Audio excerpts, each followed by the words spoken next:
الرحمن الرحیم۔ میرے عزیز محترم،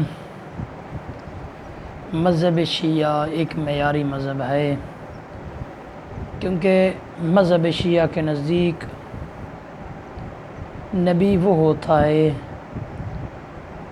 جس کا والدین مسلمان ہو، معصوم ہو، جس کے والدین کافر نہ ہوں۔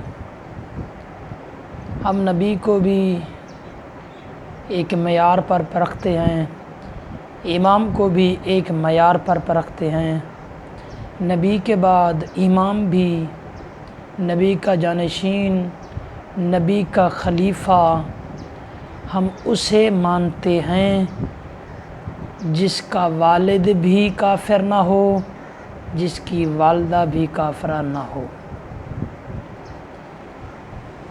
کیونکہ بہت سارے لوگ جو اپنے آپ کو مسلمان کہلواتے ہیں اور علی کو خلیفہ مانتے ہیں، پر ان کی زبان پر یہ جملہ کچھ ٹھیک نہیں لگتا، کیونکہ وہ تو خلیفہ ہر کسی کو مان لیتے ہیں۔ خلیفہ اس کو مانتے ہیں جس کو وہ خود بناتے ہیں، لیکن ہم خلیفہ اس کو مانتے ہیں جس کو خدا بنائے۔ ہر ایرے گہرے نتو خیرے کو ہم خلیفہ نہیں مانتے، بلکہ ہمارے نزدیک خلیفہ کا ایک معیار ہے۔ جس کو خدا خلیفہ بنائے ہم اس کو خلیفہ مانتے ہیں، جس کو خدا نبی بنائے ہم اس کو نبی مانتے ہیں۔ میں ایک دن کچھ سودے لینے کے لیے ایک دکان پر گیا۔ جیسے ہی میں دکان پر پہنچا، وہ میری عزت کرتے تھے، ہاں بھلے وہ اپنا شیعہ مذہب سے کے نہیں تھے، کسی اور مذہب کے تھے، لیکن وہ میری بہت عزت کرتے تھے۔ جی مولوی صاحب ہیں۔ جیسے ہی میں پہنچا، میرا اٹھی کر استقبال کیا۔ استقبال کرنے کے بعد اس کی اور میری چھوٹی موٹی بحث چل پڑی۔ بحث چلتے چلتے ہم حضرت ابو طالب تک ہماری بحث پہنچی، تو اس نے کہا جی اگر حضرت ابو طالب آخری ٹائم کلمہ پڑھ لیتے تو کتنا اچھا ہوتا۔ تو میں نے اس کی بات بڑی غور سے سنی۔ میں نے کہا بات تو آپ کی ٹھیک ہے، اگر آخری ٹائم ہی کلمہ پڑھ لیتے، لیکن ایک بات تو مجھے سمجھا، ناراض بھی نہ ہونا، یہ بتا میں تجھے کسی کافر کے گھر چھوڑ کر آتا ہوں اور میں کہتا ہوں کہ اس کافر کے گھر تو نے کھانا بھی ہے، پینا بھی ہے، رہنا بھی ہے، کیا کافر کا ہاتھ کا پکا ہوا کھاؤ گے؟ تو میری طرف دیکھنے لگا ہوں، واہ بھائی واہ، کافر کا ہاتھ کا میں کیسے کھاؤں؟ میں کہ جب تو کافر کے ہاتھ کا نہیں کھاتا، پھر محمد مصطفیٰ کو کیسے کافر کے ہاتھ کا کھلاتے ہو؟ اس پر وہ تھوڑا ششدر ہو گیا، پریشان ہو گیا۔ پھر اس نے اپنا سوال کا رخ تبدیل کیا اور کہا کہ جی مصلحت خدا تھی جو یہ سب کچھ محمد مصطفیٰ کو اس کے گھر میں رکھنا، کھانا پینا، یہ وہ۔ میں کہ واہ کیا بات ہے، یہ مصلحت خدا تھی کہ کافر کے گھر مصطفیٰ کھائے، گویا کافر کے ہاتھ کا بنا ہوا مصطفیٰ کھائے، یہ مصلحت خدا تھی؟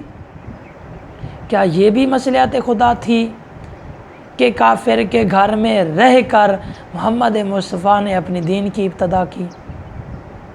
وہ کیسا کافر ہو سکتا ہے جو خود کہے اے محمد ان میں سے کوئی اپنی جگہ سے نہیں ہلے گا، تو نے جو اپنا دین ہے، جو خدا سے لیا ہے، جو خدا کا حقیقی مذہب ہے، ان تک پہنچا۔